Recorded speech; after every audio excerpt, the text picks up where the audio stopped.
आणि मला एका माणसाने चांगली गोष्ट सांगितली. त्यांनी मला विचारलं, अंबानी कसली कोशिंबीर खाता हो? काकडीचीच खात असतील. तू कशी खाते? म्हणलं काकडीचीच. ताई तुम्ही कशाची खाता? कोशिंबीर कशाची खाता? तुम्ही जरा कांदा इथे जास्त घालत असाल. बरोबर. कोण हिऱ्याची खातं का पैसे जास्त आहे म्हणून? लागतात कशाला, पण भानगडीत जास्त. आता तुम्हाला का अँब्युलन्स मागायला लागली तुमच्या नेत्यांना? कारण का ह्या राज्यातला सगळ्यात मोठा अँब्युलन्सचा घोटाळा तुम्हाला नाही म्हणत आहे, तुम्ही सोडून याच सरकारने केलाय.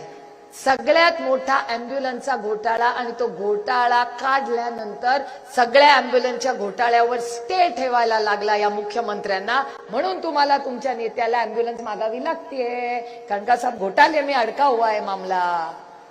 आणि मी एकटी म्हणत नाही, घोटाळे रोज घोटाळे काढतात. मी तर कंटाळून गेले. मला एक तर निगेटिव्ह बोलायलाच आवडत नाही. चांगलं बोलावं. पांडुरंगाची मी रामकृष्ण हरिवाली आहे, फक्त माळ घालत नाही, कारण कधी कधी खाते. मग खरं बोलते बाई, मी काय त्यांच्यासारखी खोटी बोलत नाही.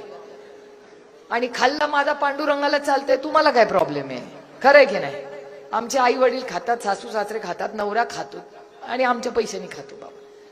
दुसऱ्यांचं काय नाही, उदार आपला. जो आहे अपना जन्म काय जैसा आहे अपना हे. कुणाला आपण कुणाला मिंदे नाही. जो आहे डंके की चोट पे दिल खोल के करो. जो खाते खाते एकदा तर कुठे जेवायला गेले, खाल्लं तेवढंच व्हायरल. खाल्लं खाल्लं रे खाल्लं, काय पाप केलं का काय? आणि ओपन खाते मी, त्यामुळे फक्त माळ घालत नाही, त्याच्यामुळे अजून मोह होतो म्हणून खायचा. बाकी काय प्रॉब्लेम नाही आपला. वाटले ज्या दिवशी सोडून देईन आणि इथे ना माळ घातली की समजायचं सोडून दिलं मटण खाणं बाईने.